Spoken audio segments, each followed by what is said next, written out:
নমস্কার, আমি দীপান্বিতা আবারও একটি রেসিপি নিয়ে হাজির হলাম আপনাদের কাছে। আজকের রেসিপি আমাদের লেবু ডাল। এটি বানানোর জন্য প্রথমে 100 গ্রাম মুসুর ডালকে 2-3 বার ধরে ভালোভাবে ধুয়ে নিয়ে গ্যাসের ওপর একটা প্রেশার কুকার চড়িয়ে দিলাম এবং গ্যাসের আগুনটাকে জ্বেলে দিলাম। এরপর সেই প্রেশার কুকারের মধ্যে 2 টেবিল স্পুন আমি সর্ষের তেল যোগ করেছিলাম। এরপর ধুয়ে রাখা মুসুর ডালটি সেই তেলের মধ্যে যোগ করে দিলাম। ভালোভাবে তেলের সাথে তাকে মিশিয়েও নিলাম।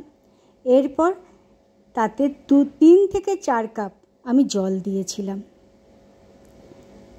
এই ডালটা একটু পাতলাই হয়, ঘন ঘন হয় না, তাই জলের পরিমাণটা একটু বেশিই লাগবে। এরপর 1 টিস্পুন হলুদ গুঁড়ো, স্বাদ মতো নুন ও 1 টিস্পুন চিনি আমি এখানে যোগ করে দিয়ে কুকারের ঢাকনাটিকে লাগিয়ে দিলাম। গ্যাসের ফ্লেমটিকে এই সময় হাইতে রেখেছিলাম এবং অপেক্ষা করতে থাকলাম 2-3টে সিটি ওঠার জন্য। 2-3টে সিটি উঠে যাওয়ার পর গ্যাসের আগুন বন্ধ করে দিয়ে কুকারের ঢাকনাটাকে খুলে নিয়ে আমি সরিয়ে রাখলাম। এবারে গ্যাসের আগুনটিকে জ্বেলে একটা কড়াই বসিয়ে দিলাম আর তাতে 2 থেকে 3 পলা অর্থাৎ 2-3 টেবিল স্পুন আমি সর্ষের তেল যোগ করে দিয়েছিলাম। তারপরে তেলটাতে দিলাম 2টো শুকনো লঙ্কাকে ছিঁড়ে, 7 থেকে 8টা গোটা রসুনকে কুচি কুচি করে কেটে তার সাথে যোগ করে দিয়ে কিছুটা নেড়ে নিলাম।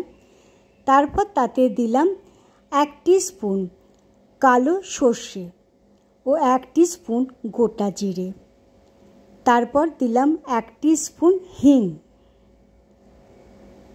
সবগুলিকে ভালোভাবে নাড়াচাড়া করে নিয়ে যখন একটা ভালো গন্ধ বেরোলো তখন 8-10 খানা কারি পাতা সেই তেলে ফেলে দিয়ে 1-2 মিনিট ধরে নাড়তে থাকলাম। এই সময় ফ্লেমটা কিন্তু আমি লোতেই রেখেছিলাম। এরপর সেদ্ধ করে রাখা মসুর ডাল সেই ফোড়নে যোগ করে দিয়ে খানিকটা জলও 1 কাপ জলও আমি যোগ করে দিলাম, দিয়ে সব কটিকে ভালোভাবে আমি মিশিয়ে নিলাম।